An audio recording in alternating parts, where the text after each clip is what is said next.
안녕하십니까. 우리 지난 시간에 벡터 밸류드 펑션에 대해서 공부를 했습니다.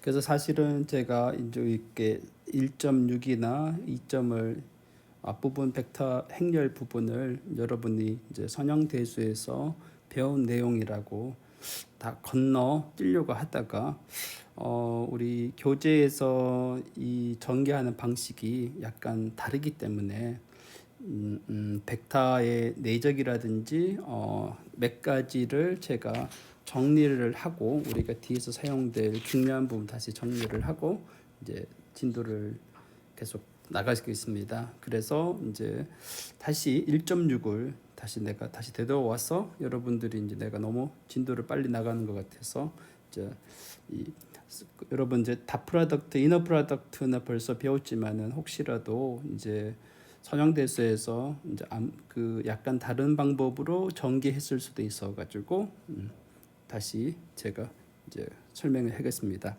자, 우리가 다룰 것은 A랑 모든 벡터들은 이제 평면이나 공간상에 있는 벡터들을 우리가 생각할 거고요.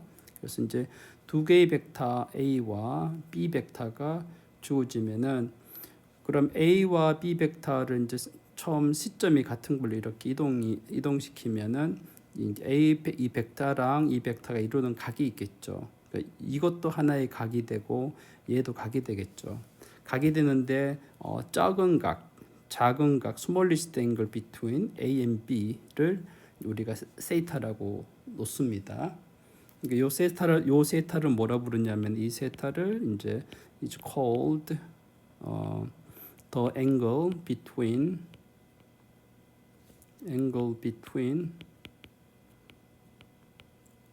A and B. 그래서 벡터 A와 B가 이루는 각을 이제 세타라고 부릅니다. 자, 앞으로 내가 어떤 각 세타가 두 개의 벡터가 이루는 각이다라고 부르면 여러분들은 두 개의 벡터가 이루는 각 중에서 작은 거를 선택하면 됩니다. 그 다음에 이제 두 개의 벡터가 이제 수직이다, perpendicular다라는 이야기는 그 이루는 각이 90도일 때 perpendicular라고 이제 부릅니다. 요거 여러분들이 이제 알면 되고요. 그다음 일반적으로 이제 전개하는 방식은 원래는 두 개의 수직이다라는 이야기는 일반적으로 이제 이너 프로덕트를 정의를 해서 그 이너 프로덕트가 0일 때 수직이라고 정의를 하는데 우리 교재에서는 앵글을 먼저 정리한 후에 우리 평면이니까 평면 안에 공간이니까 각을 항상 계산할 수가 있죠. 그래서 세타가 90도일 때 perpendicular. 또 다른 용어는 오사고날이라고 부르기도 합니다. 수직이라는 말의 또 다른 용어가 오사고날입니다. 그래서 이 책에는 이제 두 개의 벡터가 이루는 각을 먼저 정의를 하고 그것으로부터 서로 수직이라는 개념을 우리가 전개를 하고 있습니다. 그래서 두 개의 벡터 A라는 B 벡터가 이제 평면이나 R3상에서 주어져 있을 때 A the dot product of A and B 여기 다 프로덕트고요. 이것이 정의를 어떻게 하느냐? A 벡터의 크기에다가 B 벡터의 크기 곱하기 코사인 세타라고 이런 식으로 전개를 합니다. 전개를 하고 여기서 각은 세타라는 것은 the angle between A and B, A와 B로 B가 이루는 각을 이제 세타입니다. 요 방법은 여러분 이제 그 미적분에서 난 방법 그러니까 어떤 교재에서는 내적을 먼저 정의를 한 후에 이런 식으로 정의하지 않고 다른 방법으로 정의를 하죠. 그거는 뒤쪽에서 이제 우리 교재에서는 약간 다르게 하기 때문에 제가 다시 여러분한테 설명을 해주기로 하겠습니다. 자, 그렇게 되면은 이제 다음 정리 내용이 있는데요. 정리 내용 요것을 제가 지난 시간에는 당연한 걸로 해것은 사용을 했는데 이거를 조금 더 우리 시간을 투자해서 여기에 대해서 좀 우리 책 전개 방법을 좀 살펴보겠습니다. 원래는 이걸 다 건너뛰고 하려고 했는데 뒤쪽에서 여러 가지 우리가 필요한 내용이 있어서 조금만 더 자세하게 하고 넘어가겠습니다. 자, 여기서 이제 A 벡터를 우리 일반적 3차원에서는 이제 이렇게 A1 좌표로 나면 A1, A2, A3 이런 식으로 표기를 할 수 있죠. 요거를 우리는 어떻게 표기합니까? A1의 I, 그 다음에 A2의 J 이런 식으로 이제 우리가 이제 표기를 할 수 있죠. 이런 식으로 표기를 하고 B라는 벡터가 또 이제 좌표로 표기하면은 이제 B1, B2, B3 이렇게 된 요거를 다시 쓰면은 B1의 I 벡터 더하기 B2의 J 벡터에다가 B3의 K 벡터 이런 식으로 이제 R3 상에서 이제 벡터가 있다고 합시다. 그렇게 되면은 then 우리가 뭘 증명할 수 있냐면은 A 벡터랑 B 벡터의 내적이 이제 정확하게 이제 A1, B1, A2 곱하기 B2, A3 곱하기 B3가 됩니다. 그런데 이제 우리가 앞에서 이제 정의에서는 내적이 뭘로 정의했습니까? 두 각이 이루는 각을 가지고 세타로 놓고 이런 식으로 전개를 했죠. 네, 요거를 했습니다. 자, 이것을 이제 여러분들이 어떻게 우리가 증명을 하느냐, 이 증명을 우리가 한번 해봅시다. 여러분 선형대수에서는 이제 요것을 내적이라고 정의를 했죠. 선형대수에서는 우리는 내적을 다른 방법으로 한 후에 이거를 증명하는 겁니다. 자, 증명하는 그 방법은 어떻게 되냐면은 이제 이게 3차원에서 여러분 이제 고등학교 이게 코사인 법칙이 있습니다. 그래서 이제 여기가 A 벡터고 이게 이제 B 벡터면은 A와 B 벡터 이루는 각이 이게 세타잖아요. 세타면은 여기 이 벡터가 바로 B-A거든요. B-A 벡터입니다. 이게 아마 여러분 고등학교 때 고등학교 때 배웠는지 중학교 때 배웠는지 제가 알 수는 없지만 이제 고등학교 때 뭘 배웠느냐면은 삼각형에서 이제 길이 이 길이가 A 벡터의 크기죠. 여기 우리는 두 개 붙여도 되고 하나 붙여도 되고 이 길이가 바로 이제 B 벡터의 크기입니다. A 벡터고 그다음 요 길이가 바로 이제 B 벡터 마이너스 A 벡터의 크기입니다. 그래서 그다음 이 세타거든요. 이게 사인 법칙에서 삼각형의 사인 법칙에 의해서 이 각에 마주되는 이 대변 길이 그래서 우리가 알고 있는 공식이 뭐냐면은 B 벡터에다가 A 벡터를 뺀 거에 이거의 제곱이라는 것은 A의 이 길이의 제곱에다가 이 길이 제곱, 이 길이 제곱 그러면 이제 이게 B 벡터의 크기의 제곱 마이너스 2배의 이제 A 벡터의 크기 B 벡터의 크기에다가 코사인 세타라는 것을 우리가 고등학교 때 이제 이거는 고등학교 때 우리가 배운 내용입니다. 이게 중학교 때 나올 수도 있고 고등학교 때 나올 수도 있고 이거 우리가 이제 다 배운 내용입니다. 이것을 이용을 하면은 이제 뭘 할 수가 있느냐? 그러면은 요게 바로 뭐냐? 우리가 요게 바로 뭡니까? 앞에서 정의가 바로 내적이죠. 요 사실로부터 뭘 할 수가 있느냐? B-A의 벡터의 크기의 제곱은 A 벡터의 크기 제곱 더하기 B 벡터의 크기의 제곱 마이너스 이게 바로 2배의 A 내적 B였잖아요. 그죠? 아까 제 내적을 우리는 이제 이런 식으로 정의를 했습니다. 이게 바로 우리 내적의 정의였거든요. 내적을 이렇게 정의했습니다. 그래서 이제 뭘 할 수가 있느냐? 이걸 반대로 넘기면은 2배의 A 내적 B는 뭐가 되느냐? A 벡터의 크기 제곱 더하기 B 벡터의 크기 제곱 마이너스 B 벡터 마이너스 A 벡터의 크기 제곱이 됩니다. 그래서 이제 요거를 계산을 해보면은 A 벡터의 크기의 제곱은 당연히 A1의 제곱 더하기 A2의 제곱 더하기 A3의 제곱이죠. 그 다음에 B 벡터의 크기의 제곱도 계산하면은 B1의 제곱 더하기 B2의 제곱 더하기 B3의 제곱이고요. 그 다음에 이제 B 벡터 마이너스 A 벡터를 빼면은 요걸 제곱은 이제 가로를 이렇게 치면은 이게 바로 B1 마이너스 A1의 제곱 더하기 B2 마이너스 A2의 제곱에다가 B3 마이너스 A3의 제곱을 뺀게 되겠죠. 요거를 다 전개를 하면은 여기에 여기에서 B 제곱이 나오고 A 제곱이 나오고, 그러니까 여기에서 이제 B1의 제곱 더하기 A1의 제곱 전개를 하면 마이너스 2A1 B1 이렇게 나오죠. 요 항이. 나머지 항도 다 계산을 하면은 요거를 전개를 하면 이제 뭐만 남니까? 얘도 다 없어져요. 얘랑 없어지면서 이제 2배의 이제 A1 B1에다가 A2 B2 더하기 A3 B3가 나옵니다.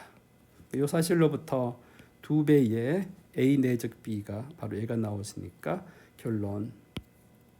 결론이 이제 우리 A 벡터랑 B 벡터를 내적을 하면은 A1 B1 A2 B2 A3 B3가 나옵니다.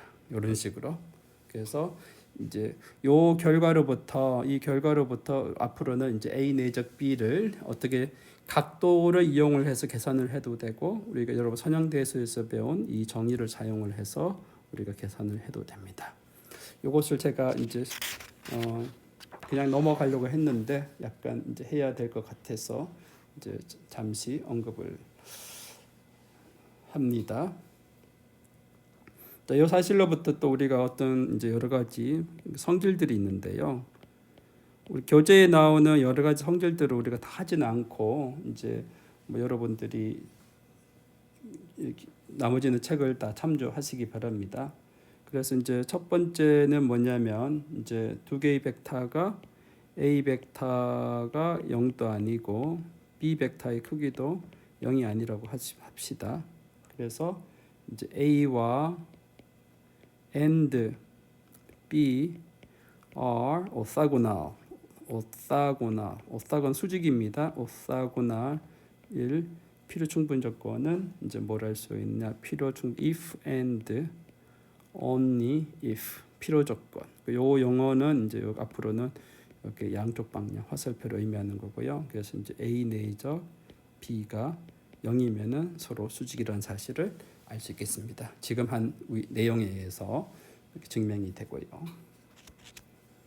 이 증명은 왜 그렇습니까? 이 증명은 이제 A 내적 B가 0이면은 이거 필요 충분 조건은 A 내적 B가 A의 내적의 크기, 그 다음에 B의 크기에다가 코사인 세타인 거죠. 요거고 요게 0이니까, 그러니까 결론은 이제 세타가 이제 90도인 거죠. 앵글이니까 다시 해가면은 이제 A와 and B are orthogonal. 이거 뭐 당연히 굉장히 쉬운 내용이고요. 자, 됐고. 그다음 지난 시간에 이제 정사형 내린 거에 대해서 공부를 했고요. 그다음에 이제 제가 여러분한테 알려주고 싶은 게 하나가 더 있습니다. 내적이 있고 그다음에 이제 외적이라는 게 있습니다.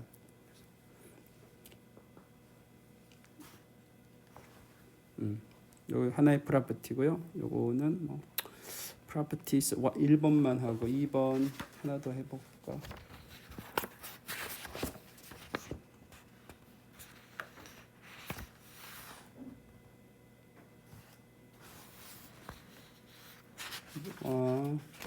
property 뭐 그냥 요 하나만 합시다. 그래서 이제 요거는 properties는 지우고 하나만 remark로 합시다. remark 요거에다가 프로퍼티는 여러 개가 리마크 이렇게 이제 이거 사실을 알 수 있습니다.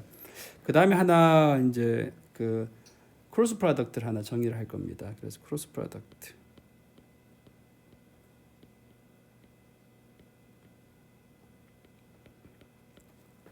크로스 프로덕트를 하나 정의를 하려고 할 겁니다.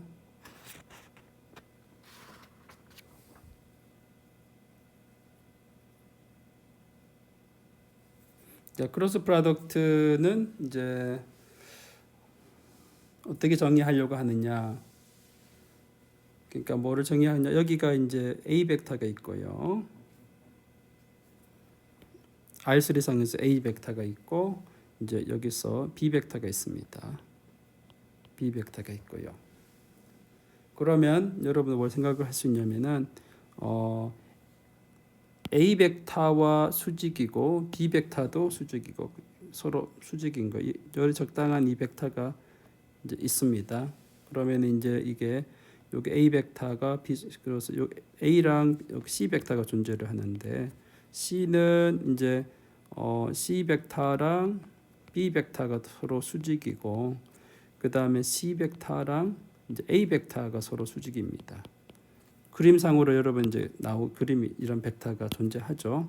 서로 수직인 벡터가 존재합니다. 다시 이야기하면은 이제 오른손 법칙에 의해서 이제 여러분 이제 오른손 법칙 잘 아시죠? 오른손 법칙을 이용을 해가지고 이거는 제가 잠시 여러분을 위해서 우리 교재에 있는 것을 좀 사진을 하나 찍어 보겠습니다. 교재에 있는 자, 오른손 법칙 제가 그림을 못 그리기 때문에 요거를 사진을 좀 찍겠습니다.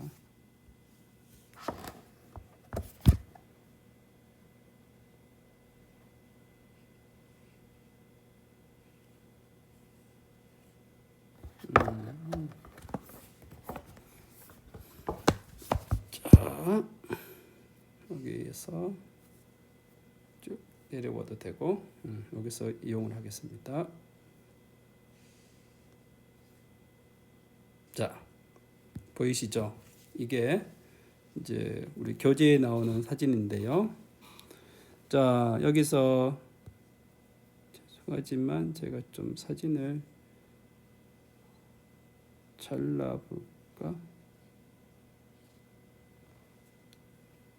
여러분이 이제 그림을 좀 더 설명해 줄 수 있도록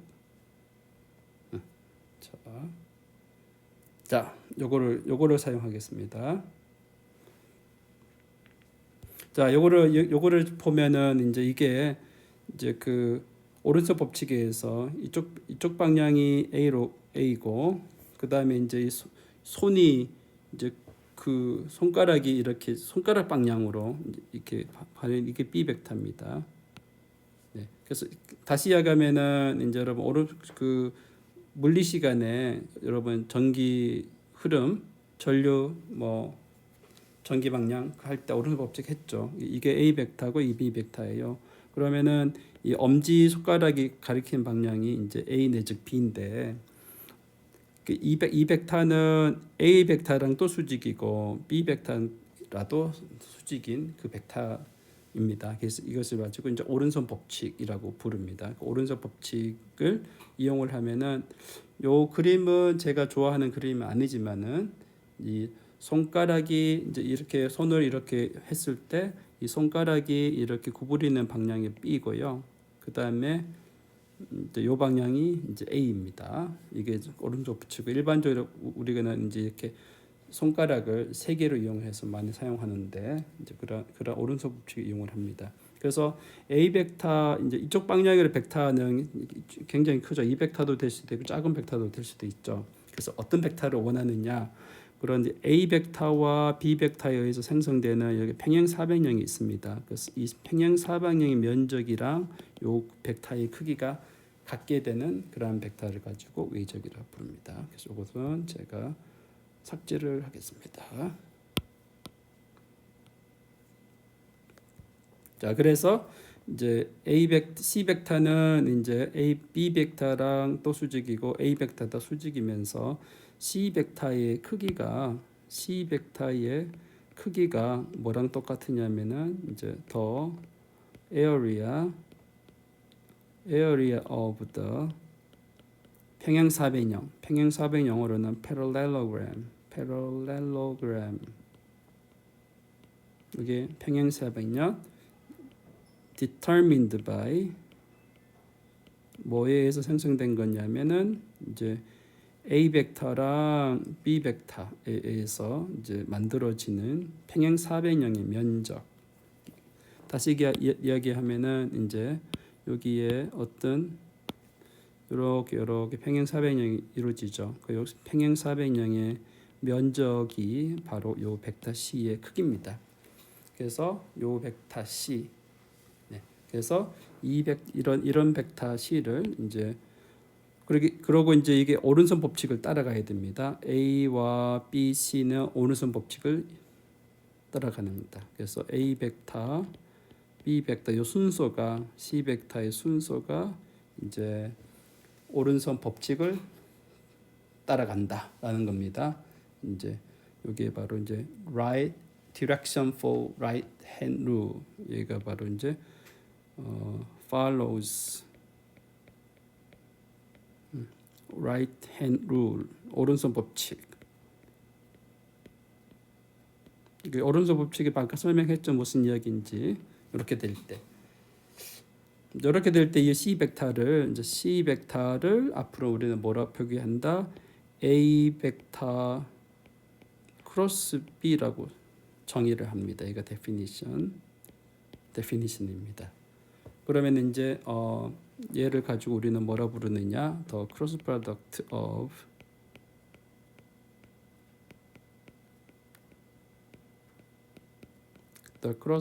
of A and B. A 벡터와 B 벡터의 이제 외적이라고 부릅니다.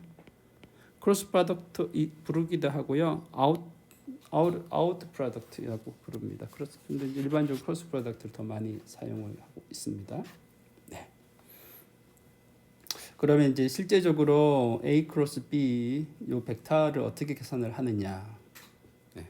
그래서 이제 이 A 크로스 B는 실제적으로 계산을 어떻게 하느냐? 그래서 A 크로스 B는 여러분 유도를 할 수가 있습니다. 어떻게?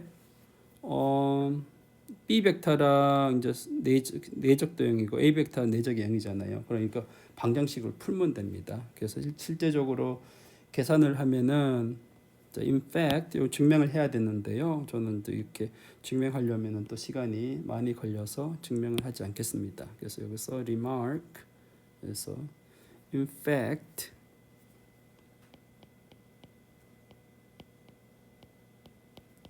we can calculate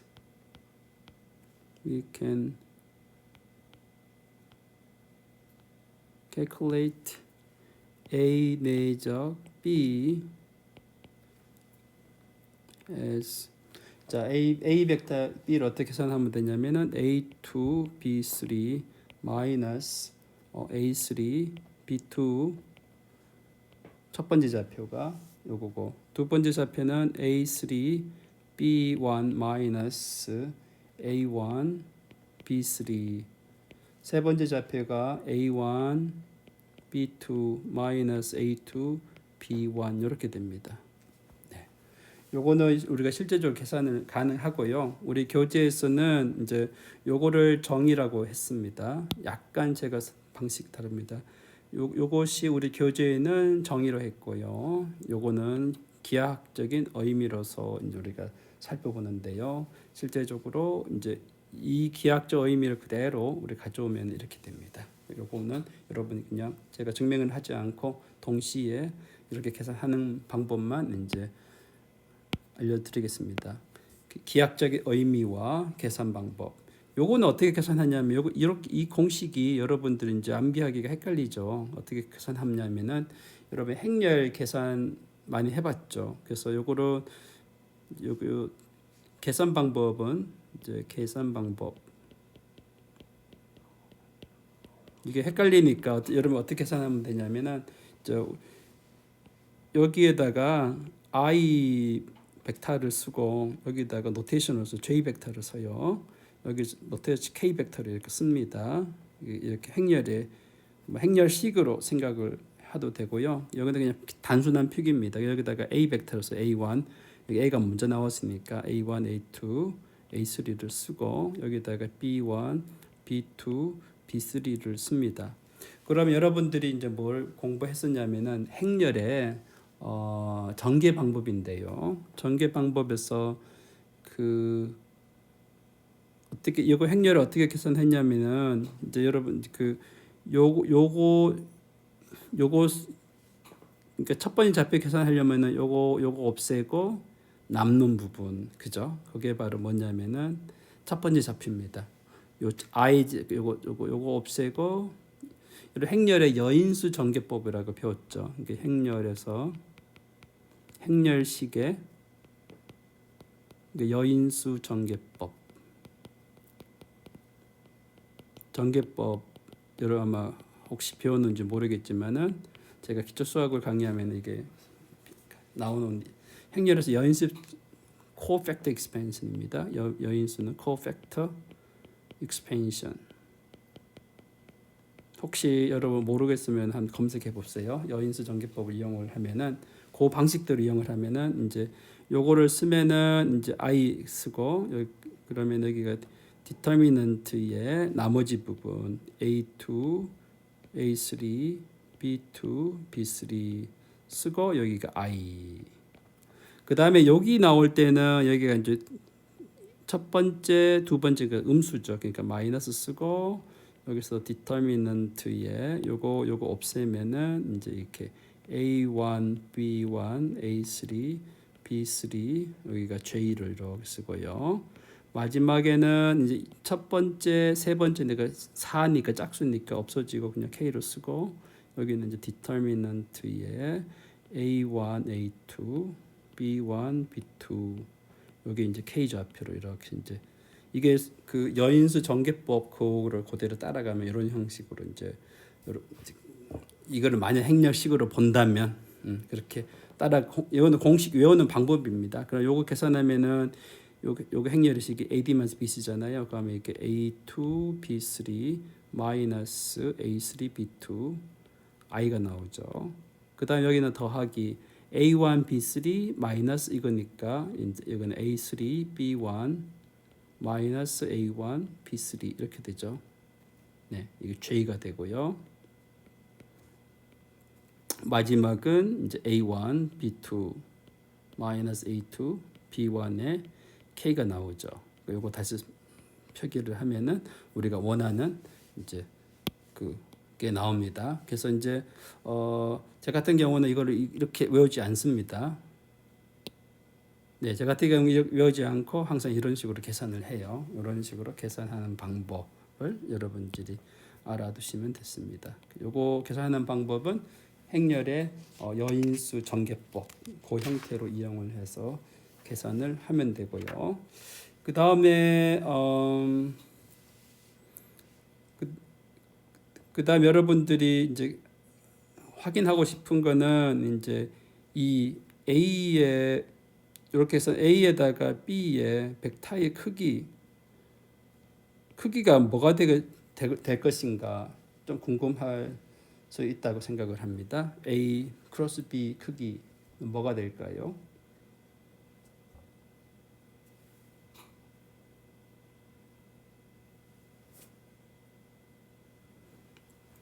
뭐 실제적으로 계산을 하면 되겠죠. 계산을 하면은 이제 이게 크기의 뭐 제곱을 계산을 하면은 크기 제곱을 계산을 하면은 각각의 컴포넌트들을 다 제곱을 하면 됩니다. 그러면 이게 이제 A2, B3 마이너스 A3, B2의 제곱에다가 이제 A3, B1 마이너스 A1, B3의 제곱 더하기 A1, B2, A2, B1의 제곱 이렇게 전개를 하면 되겠죠. 네, 다 전개를 하면 됩니다. 자, 그런데 우리가 좀 뭘 알 수가 있냐면은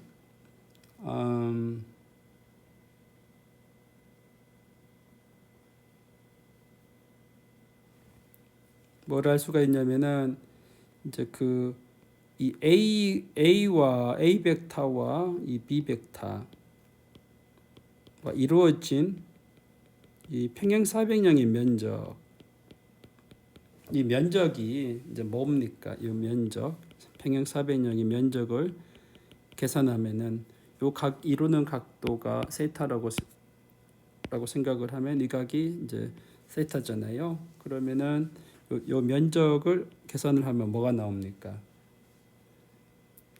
면적을 계산을 하면은 이제 A 내적 A 길이, 요 길이에다가 그다음에 B의 길이, 벡터의 길이에다가 그가 뭐가 나옵니까?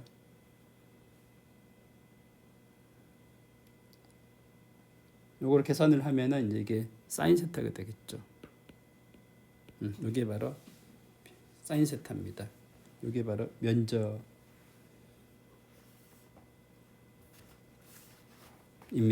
요거를 계산을 여러분들이 실제적으로 하면 되고요. 그러면 봐요. A랑 B가 이제 요 면적은 어떻게 계산하면 되냐면은 요렇게 요거를 요렇게 내리면은 요렇게 내리면 요렇게 사인 붙이게 해서 얘가 높이가 되는 거죠. 높이니까 이 높이가 바로 높이가 이제 B 내적에다가 뭐가 됩니까? 사인 세타가 되죠. 여기 바로 높이가. 그러면 이게 공식이 어떻게 돼요? A의 크기에다가 벡터에다가 높이를 계산을 하면은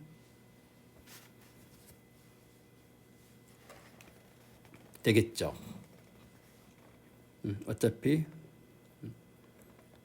이렇게 원래는 이렇게 계산 이렇게 이으면은 요 삼각형이 두 개가 나오니까 요거 곱하기 요거 나누기 2 하면은 이제 요 면적이 나오는 거죠. 그래서 그 계산을 하면은 요게 바로 A 내적 A 크기에다가 B 크기 사인 세타를 하면은 이 벡터의 이제 크기가 됩니다. 그 다음에 이제 됐고요. 이제 이 정도까지만 하고 그 다음에 우리가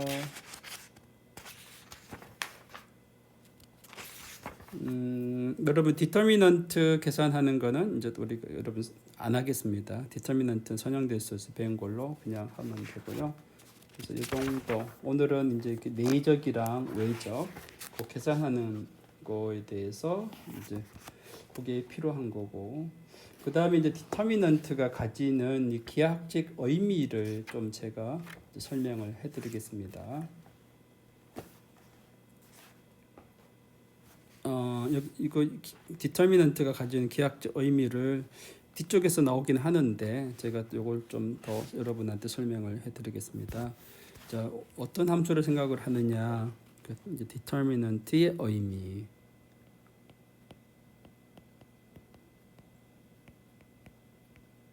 디터미넌트의 의미, 기하학적 의미.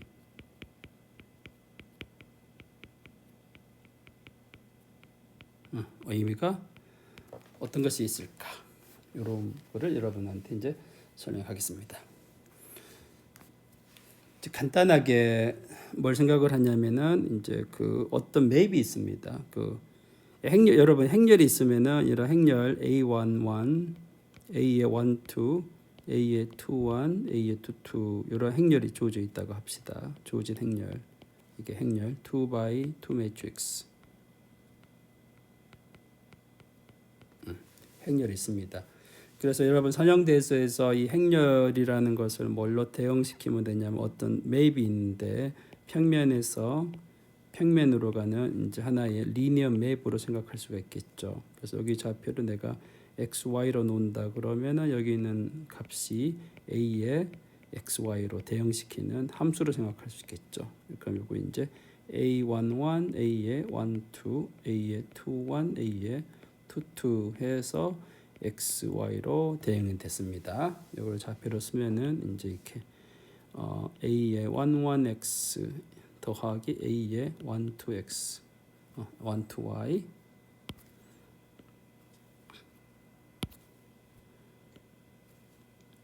일행 1열, 일행 2열.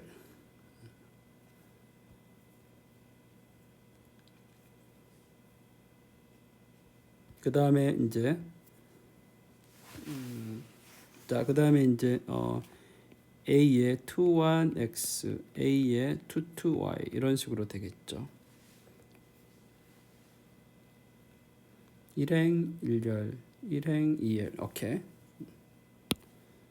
뭐 이렇게 이런 식으로 뭐 이렇게 대응해도 되고요. 그래서 다시 얘기하면은 이게 뭘 의미하느냐? 이제 평면에서 R2에서 R2로 가는 어떤 함수죠. 그래서 이게 t가 이제 요리 행렬 A로 생각을 하면은 행렬을 하나의 함수로 생각을 하는데 여기 있는 점 x, y를 어떻게 이쪽에 있는 점으로 보냈는데 이 점이 바로 a11x 더하기 a의 12y, a의 21x, a의 22y로 보내는 이제 함수로 생각할 수가 있겠습니다. 그러면 여러분 잘 살펴봅시다. 여기에서 그리고 여기에 뭐가 있습니까? 1,0이 있겠죠. 자, 1,0은 이쪽에서 어디로 옮겨지는지 계산해 봅시다. 그럼 a가 이제 A11, A의 12, A의 21, A의 22 여기다 1,0을 계산을 해버리면은 A11 그래서 여기 적당한 점이 있어서 요 계산을 하면은 A11 2행 1열 A21이 나오죠. 이렇게 그래서 여기 계산을 하면은 이제 여기 A의 11, A의 21이 나옵니다. 이해했습니까? 나오고 그래서 그러면은 여기 있는 요 벡터가 이제 이 벡터로 옮기게 되겠죠. 옮겨지게 되고요.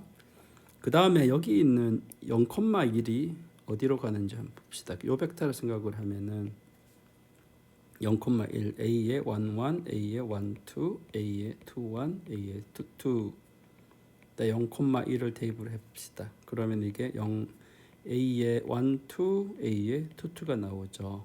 여기 있는 이 벡터는 여기에 다른 벡터 형태로 이쪽으로 간다고 합시다. 이 벡터가 바로 A의 이 벡터가 바로 이제 A의 1, 2, A의 22가 나옵니다. 이 벡터가 되죠. 네, 됐습니까?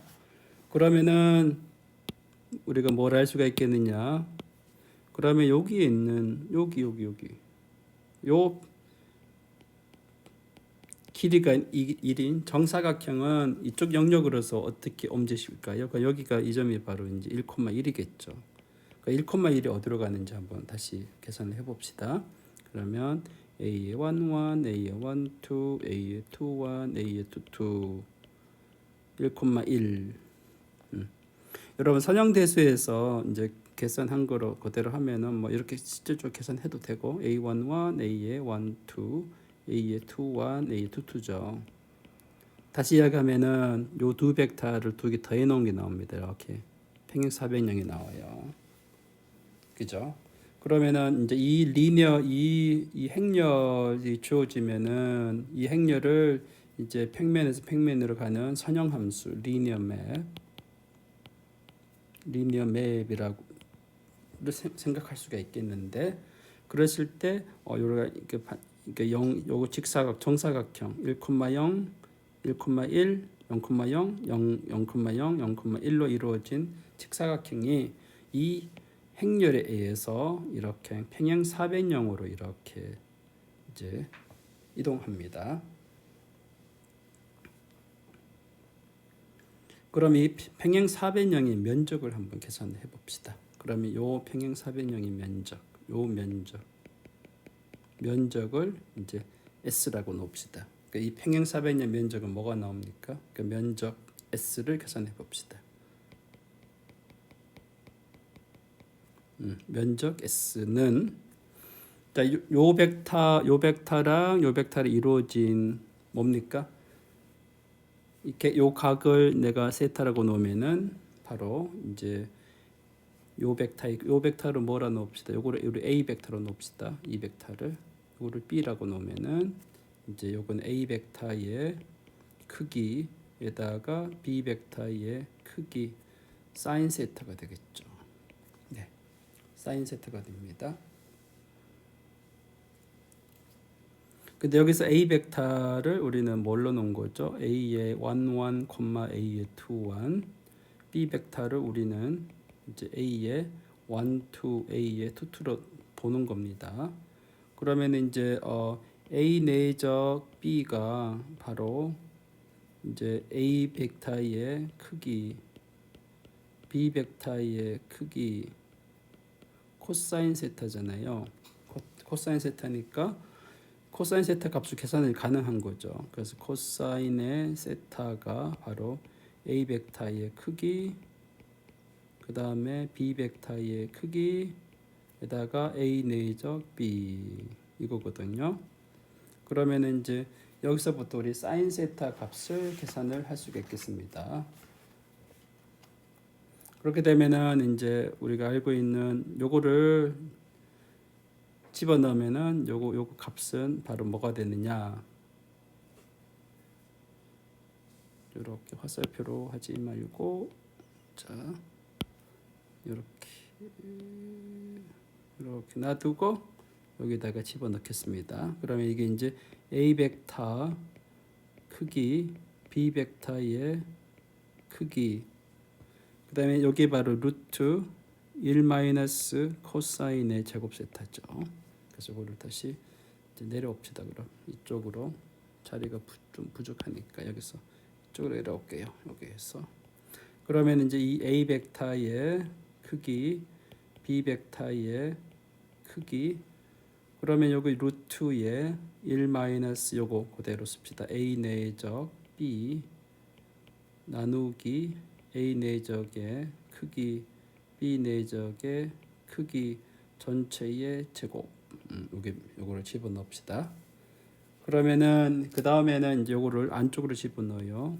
그래서 요 부분을 루트 안으로 들어가면은 루트 제곱이 되는 거죠. 그래서 A 벡터의 크기의 제곱에다가 B 벡터의 크기의 제곱 빼기 A의 내적 B의 내적의 제곱이 됩니다. 분모는 없어지고요. 이렇게 계산이 가능해요.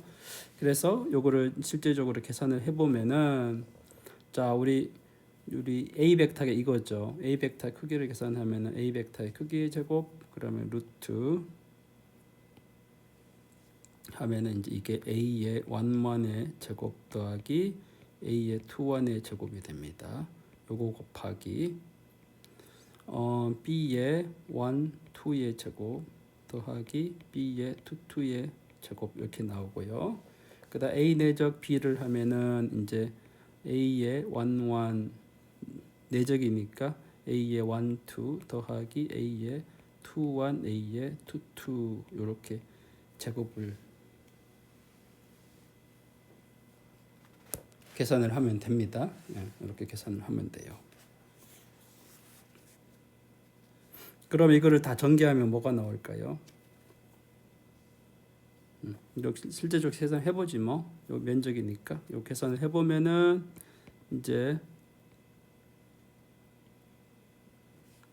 자 요거 전개하면은 이제 A의 1, 1 제곱 A의 1, 2 제곱.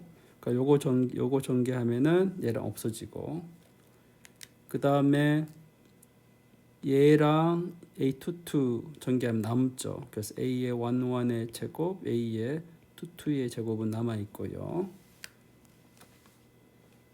그 다음에 A의 2, 1의 제곱 더하기 A의 1, 2의 제곱도 남아 있습니다. 남아 있고 그 다음에 요거랑 요거 제곱 간 건 요거 제곱해서 없어지는 거니까 마이너스 남은 게 2배의 A1 1, A의 1, 2, A의 2, 1, A의 2, 2 얘만 남습니다. 네, 얘만 남아서 여기에 바로 루트 요거 루트 1을 완전 제곱 고치면은 뭐가 나오느냐? A의 1, 1, A의 2, 2 마이너스 A의 2, 1, A의 1, 2의 전체 제곱이 됩니다. 그죠? 네, 전체 제곱이 나옵니다. 이게 바로 뭐냐면은 이게 바로 이제 행렬식이죠. 그럼 여기 바로 determinant A의 11, A의 12, A의 21, A의 22 요거의 제곱입니다. 이렇게 제곱이 나옵니다. 그래서 제곱이니까 여러분 이제 루트 제곱이니까 나오면은 절대치가 붙으면서 determinant에 A의 11, A의 12, A의 21, A의 22 그래서 determinant의 절대치가 나옵니다. 그래서 지금 계산한 게 바로 뭐냐면은 그러니까 요 이쪽에 반지름 직선 길이가 1인 직사각형 사이드가 있는 직사각형이 이제 이쪽으로 마름모꼴로 이제 이렇게 평행 사변형으로 옮겨지는데 요거의 벡터의 요 평행 사변형의 면적이 바로 디터미넌트 A의 절대치가 나옵니다. 그래서 이것이 바로 이제 디터미넌트 A의 이제 절대치가 나옵니다. 그래서 이 디터미넌트가 이제 가지는 이제 기하학 의미 이거 2차원 함수에서의 2차원 의미를 여러분들이 꼭 아시기 바랍니다. 그러면 이거를 또 확장시켜서 행렬이 3x3인 경우는 어떻게 될 것인가? 이거는 여러분들이 이제 생각해 봅시다. 그래서 오늘 홈워크. 이 홈워크는 여러분 제출을 하지 않아도 되고 그냥 여러분들이 집에서 우리 교재에 나오는 그 의미를 이제 살펴보세요. 그래서 이제 what is the geometric meaning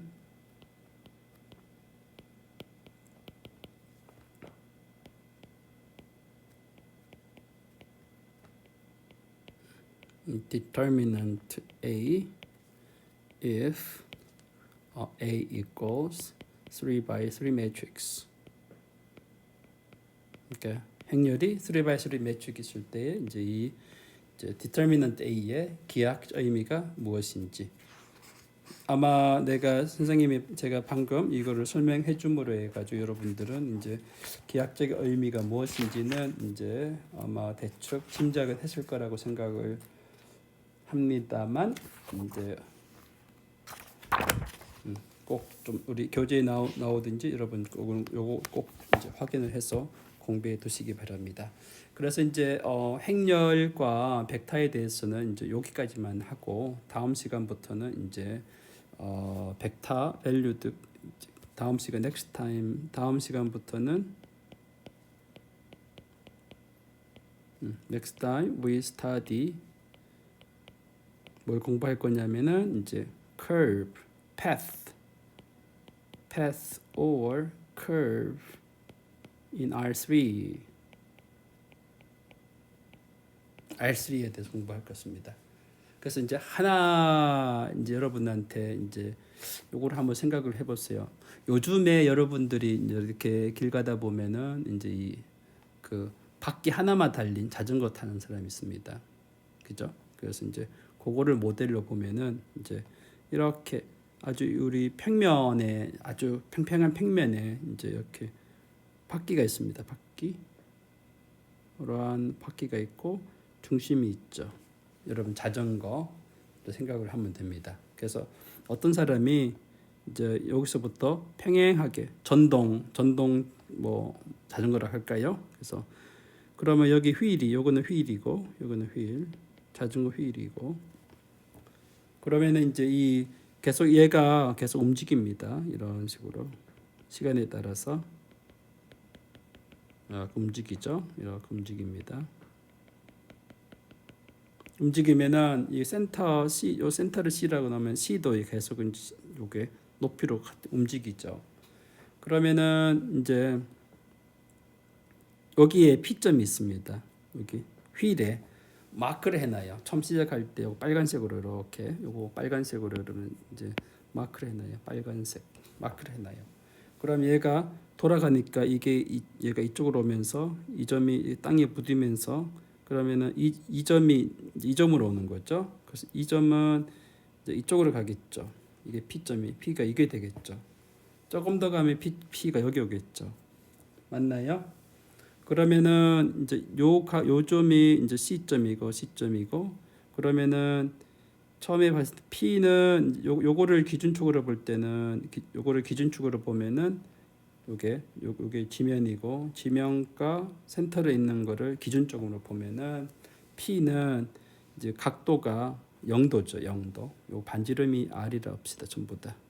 반지름 R이라 합시다. 0도죠. 그런데 이제 이거를 기준적으로 볼 때 이 각도가 이제는 요거를 바로 세타죠. 이 세타 각도인데 내가 시간에 따라서 얘가 움직이니까 이 세타는 어디에 의존하는 겁니까? 시간에 의존하는 겁니다. 네. 이 각도는 시간에 의존을 해요. 그러면은 이제 우리가 뭘 계산을 할 수 있냐면 y 꼴 세타 t 요 함수를 생각을 합니다. 그러면 이 y가 결국 이 각을 의미하는 거잖아요. 이 각을 의미를 하죠. 요거는 이렇게. 그러면은 이제 여러분들 뭘 생각하냐면은 이제 시간에 따라서 요점의 좌표 P점을 우리가 계산이 가능합니다. P점의 좌표를 P점의 좌표 다 우리가 계산을 할 수가 있습니다. 네. 그러면은 P점이 요 C를 중심으로 해서 어떻게 돌아가는지 P점의 자치 구하는 문제. 그래서 이제 뭘 계산하냐면 P점의 자치를 구하라. 그래서 이제 P점의 자치, P점의 이제 자치를 구하여라. 그런데 이제 여기서 여러분들이 이제 내가 문제 줄 때는 이제 이게 요 자전거가 이쪽으로 앞쪽으로 움직이죠. 속도 그 컨스턴트 스피드로 움직입니다. 컨스턴트 스피드를 이제 V라고 놓읍시다. V라고 나왔을 때 컨스턴트 스피드로 움직일 때 P점의 자치를 구하여라. 요 문제를 여러분들이 한번 생각해 보십시오. 그러니까 이 문제를 한번 생각을 해보려면은 여러분들이 이제 일반적으로 이렇게 길 걷다가 어떤 사람이 자전거를 타고 가면은 아마 이런 생각 많이 해봤을 거예요. 저기 바퀴의 어떤 부분에다가 색깔을 칠해놓고 저거 올라갔다 내려갔다 시간에 따라서 어떻게 바뀌는지 한번 그래프를 그렸으면 좋겠다라는 것을 여러분 생각할 수가 있는데요. 요 문제, 이 문제가 사실은 벡터 밸류드 펑션입니다. 함수의 커브죠, 일종의 커브. P점이 여기 있다가 여기 이쪽으로 움직이면 여기 갔다가 올라갔다 내려갔다가. 그래서 P점의 자치를 시간에 따라 시간에 관한 함수로 시간에 따른 함수로 관한 함수